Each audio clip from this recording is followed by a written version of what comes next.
to you. From my far right, Mr. Gareth Rhodes, Chancellor James Malatras, Director of Operations Kelly Cummings, Dr. Zucker, Melissa DeRosa, Robert Mejica. Today is day 293. It's incredible, isn't it? 293 days. Numbers for today. Statewide positivity without the microclusters. Microclusters are the intense zones, 4.6. Positivity with the microclusters, 5.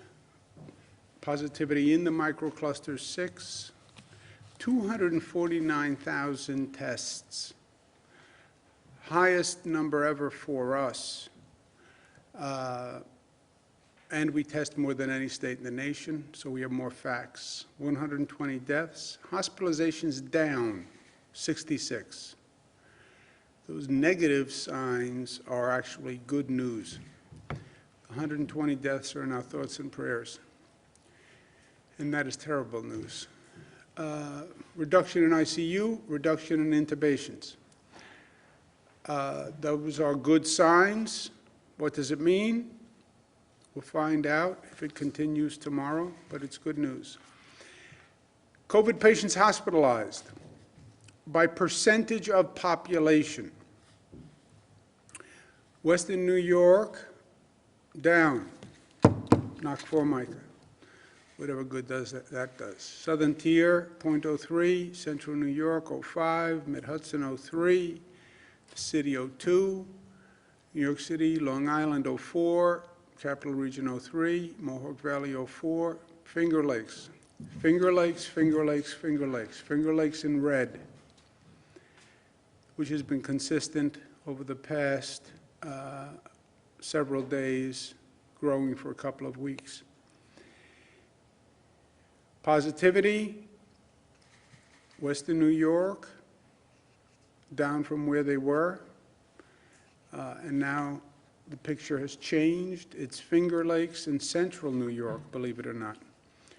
So this is not different than we've really seen. We've seen areas where the infection goes up. We then place a lot of attention, a lot of focus. We get the word out. People react. The number comes down. But Finger Lakes is really much higher. And Finger Lakes has a problem. Significant problem.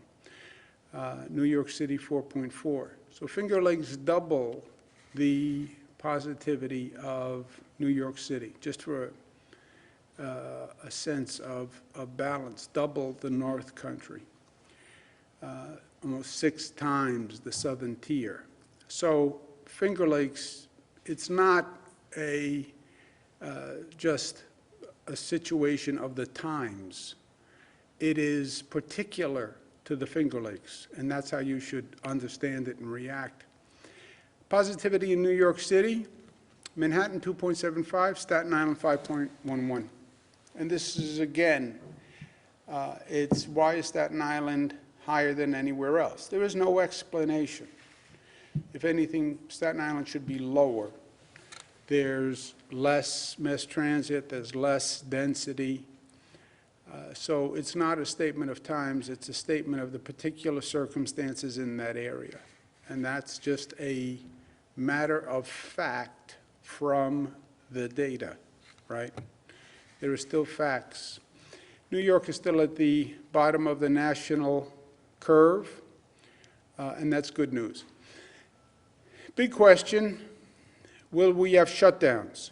It's a question everybody asks me. Nobody can answer that question today. People can have opinions, but it is purely up to us because it is a question of future actions. It will be determined by us, by what we do over the coming weeks.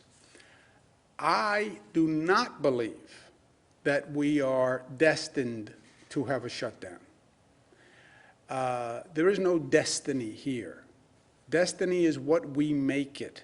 The future is what we make it. It is totally in our control, and a shutdown is totally avoidable. Totally. I believe New Yorkers can slow the spread and that hospitals can manage the increase. Those are the two variables.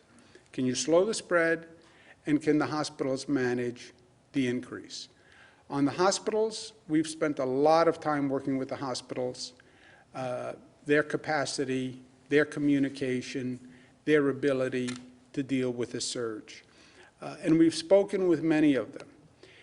They have now shifted to crisis management. We have added capacity, especially in downstate New York. And we have about 31,000 available hospital beds now in downstate New York, which is after our Department of Health mandate saying add an additional 25% capacity. Northwell, which is the largest hospital system, and Greater New York will back up, quote unquote, the independent systems plus New York City Health and Hospitals Corporation. We went through this in the spring, right? So look at the game tape and be honest about what you saw in the game tape.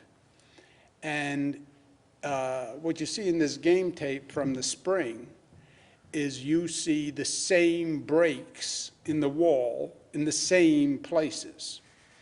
So fortify the wall where it broke before. You have two types of hospitals. You have hospital systems. You okay?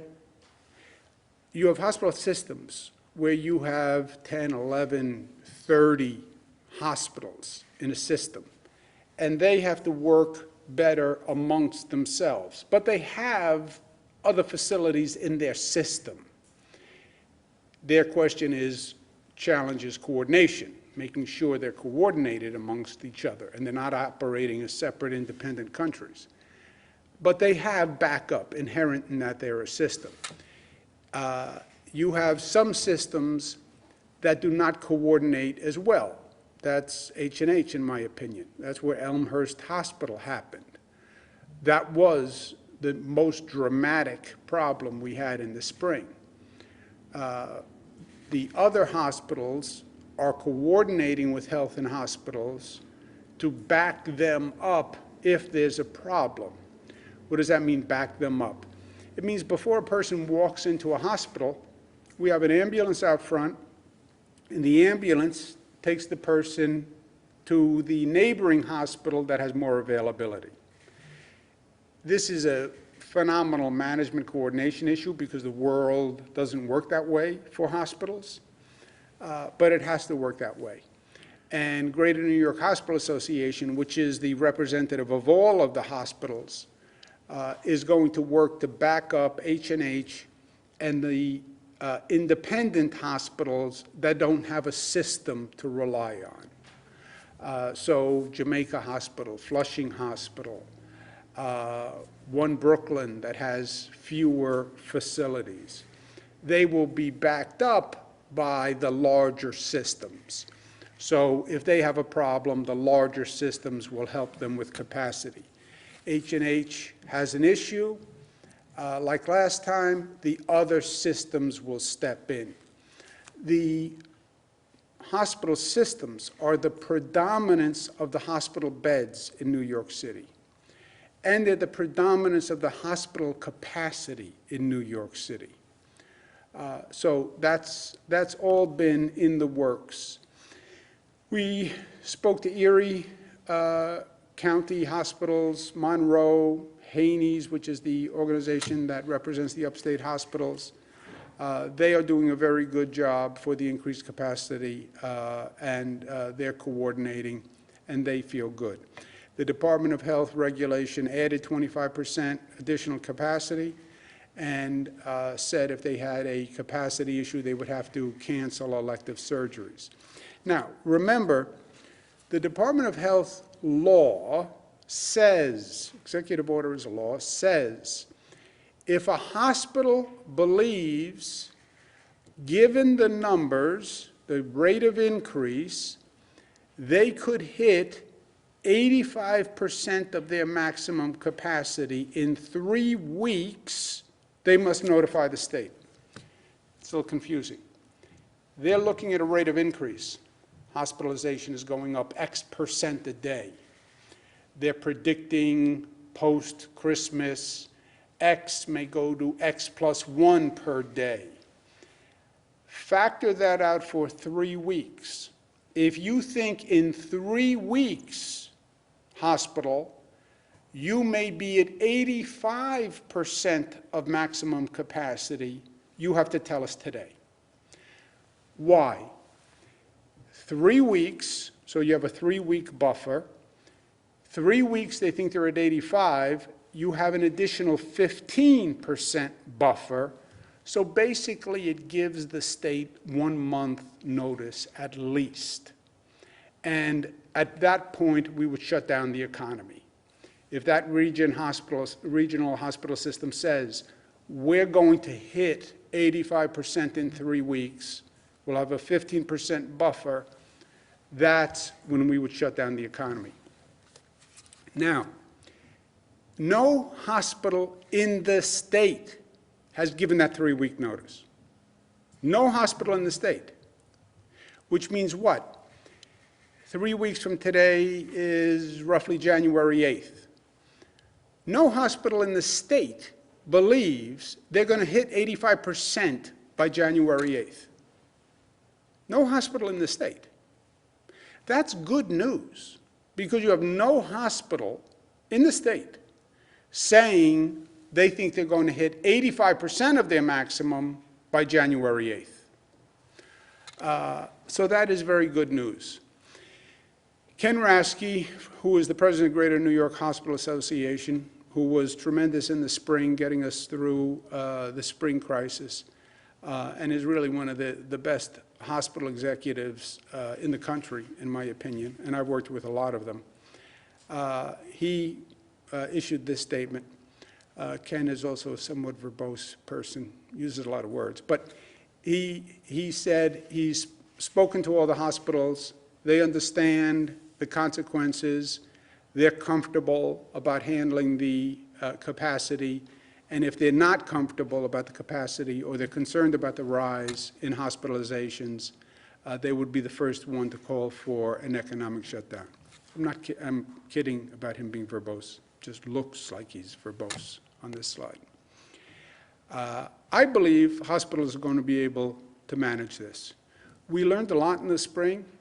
They worked together for the first time ever with that collegiality in the spring and that operational facilitation in the spring. And frankly, we've had more time to get ready, and they've done more preparation now. And also, we've gone through this before, right? We did this before, and I believe we can do it again. I also believe, so that's the first factor, hospital capacity. I believe we can manage it. I also believe New Yorkers can slow the spread. I believe New Yorkers can flatten the curve, because I saw them do it. We went through the spring where I had every global expert telling me there is no way that we could flatten the curve that fast. No way. No government rules, no social action could reduce the curve that quickly. New Yorkers defied all the odds, and New Yorkers did it. So I believe New Yorkers are totally capable of celebrating the holidays, celebrate Christmas, open the gifts. I actually think I'm going to get good gifts this year. I think I deserve good gifts this year. So open the gifts, enjoy, celebrate, but be smart. Be smart. It's a virus. We know how to deal with it. Just be smart. Take precautions. You know how they say happy and healthy holidays? They always say that. I wish you were happy and a healthy holiday. Yeah, focus on the healthy this year, right? Focus on the healthy. I believe New Yorkers are capable of doing that. I believe New Yorkers are seeing the numbers in the increase from Thanksgiving, and I think they're going to learn from it. What happened after Thanksgiving? I sat right here and said, Thanksgiving, you're going to see the numbers go up. People are getting on planes. We saw it in the airports, more airport traffic, more car traffic. We're going to get together. We're going to have a great turkey dinner. If we're not smart, you're going to see an increase. You know what happened? Bloop, we saw an increase. New Yorkers get it. They see the numbers. New Yorkers are smart. I think they're going to learn from Thanksgiving. And I think you'll see a smarter response through the holidays. So I believe we can avoid a shutdown, and I believe we will avoid a shutdown. I'll go that far. I understand local officials are warning of a shutdown if the growth increases. I understand why. The public needs to know the status and the consequences. I have said, if we don't slow the spread, we could be headed for a shutdown. But we can slow the spread, and the hospitals can manage it. And this is in our control. And shutdowns are very, very harmful. They hurt a lot of people. They hurt businesses. They have mental health consequences. They hurt children. Shutdowns have many negative consequences, and this has been a long year. And the last thing anybody wants is a shutdown. So I'm working as hard as I can and hoping, and I believe that we can stay open, and we will stay open. We need a new mantra. Our mantra has to be slow the spread, stop the shutdown. Slow the spread, stop the shutdown. Slow the spread, stop the shutdown. It's that simple. Focus on that. Focus on that. Holiday season, sitting at the table, slow the spread, stop the shutdown. That's the consequence and the connection. At the same time, we have to accelerate the vaccine. This is now a foot race between the vaccine and COVID. The faster we vaccinate people, the quicker COVID comes down. They're talking about a 6 to 9 month timeline. That is all in our control. It's how fast we do it, how many people do it. We had the first vaccination in the country, I believe, because New York is mobilizing faster, I believe, and more organized than any other state. We had the first superhero, Nurse Sandra Lindsay. She is my role model. She took that shot, and her face did not flinch. I respect that. She's my role model. And at one point, I'm going to get the shot right here, and I want to keep my face as still as Sandra Lindsay kept her face. No movement in the eyes, no flinch. God bless her. I respect that. Good news, FDA Advisory Committee has recommended Moderna, so now you have a Pfizer vaccine and Moderna vaccine. Our clinical advisory task force approved Moderna this morning. So, we talked about the skepticism about the federal approval process, which is nationwide. We said we were going to set up a New York panel to affirm the federal approval. Some people said, oh, that's going to slow it down. You're suggesting that the federal approval isn't trusted. I'm not suggesting. 50% of the American people said they don't trust the federal approval process. They did that to themselves when they all decided that hydroxychloroquine was going to cure COVID and cure male pattern baldness, right? That's when they lost their credibility. The New York panel was going to fortify that. They then said, critics, oh, well, you'll delay New York getting a vaccine. And maybe New York won't get the vaccine because of the New York panel. Yeah, the New York panel acted faster than the federal government. So there was no delay whatsoever. And now the people of this state know it's not just trusting the federal government, the state government also affirmed it. And I will take the vaccine based on that affirmation. Next week, we received 346,000 Moderna doses. Remember how this works. The state controls the dispersal and guidelines on the vaccine. They're allocated regionally. The vaccines are going to be distributed medically, not politically. What does that mean?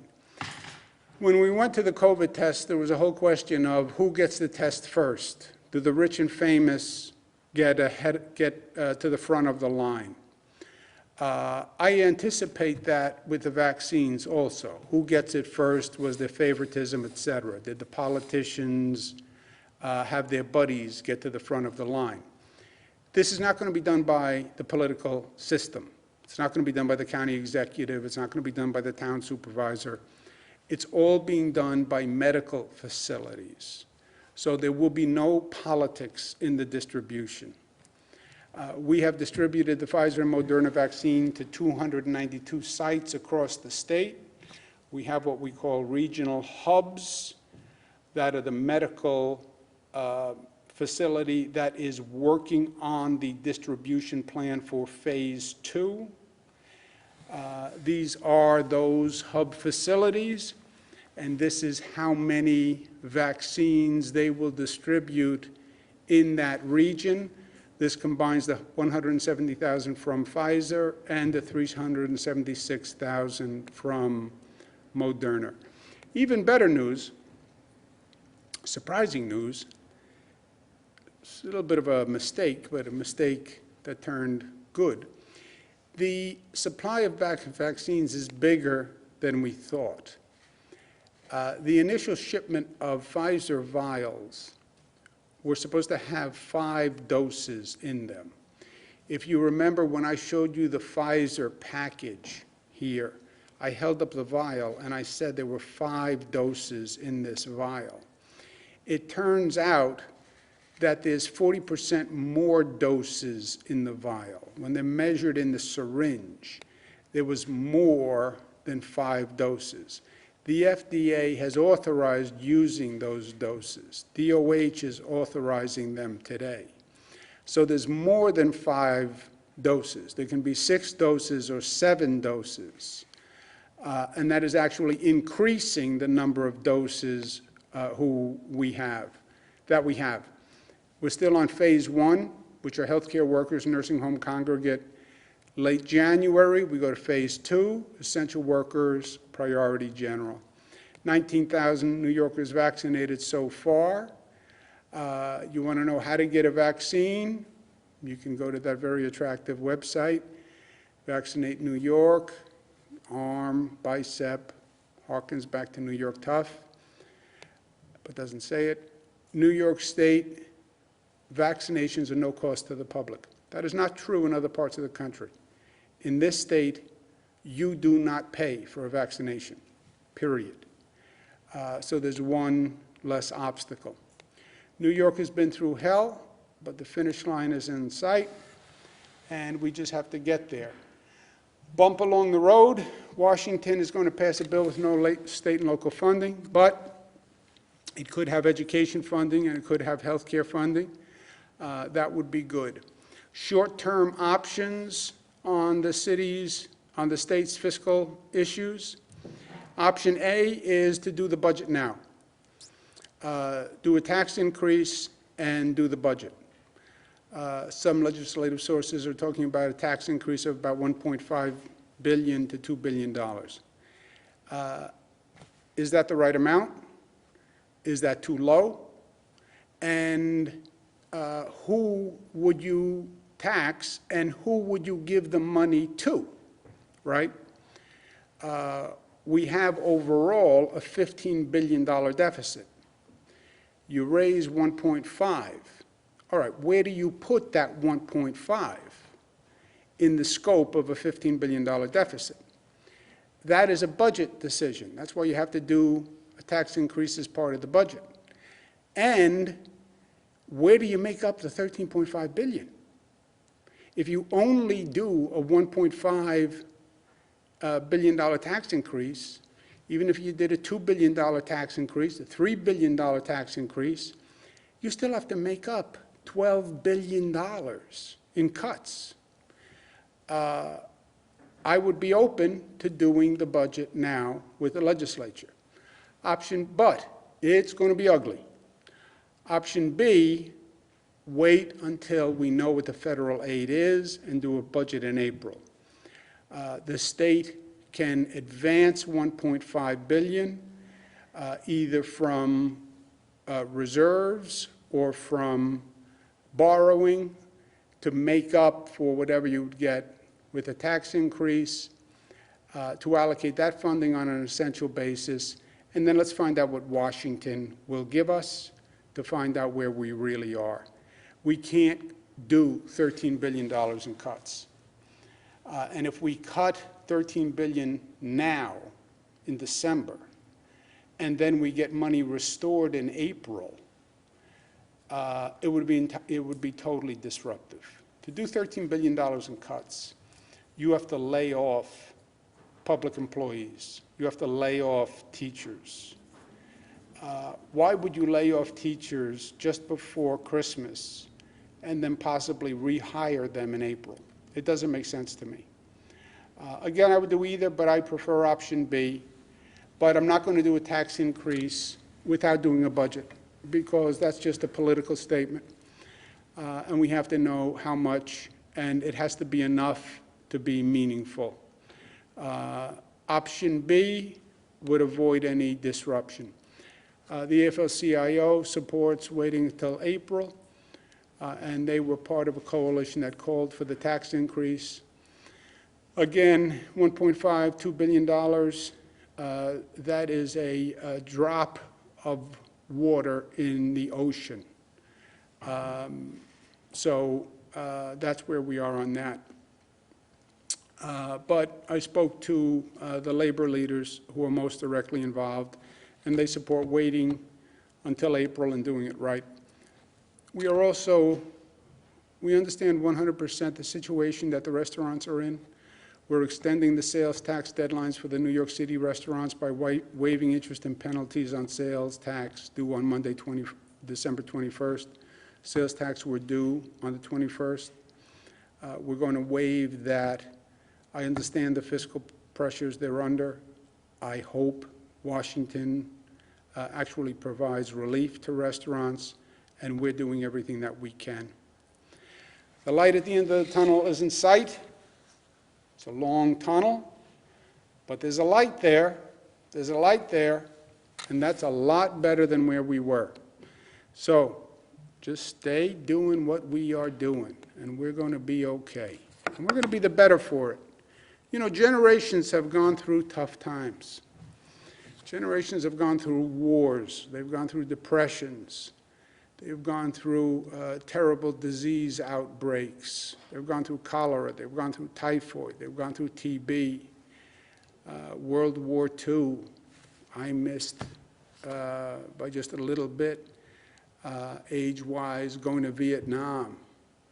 I mean, every generation gets its test, and it forges that generation. And I think we're going to be the better for it. Questions? Thank you, Governor. If you'd like to ask a question, please use the raise hand function at the bottom of your window. We'll take a moment to compile the Q&A roster.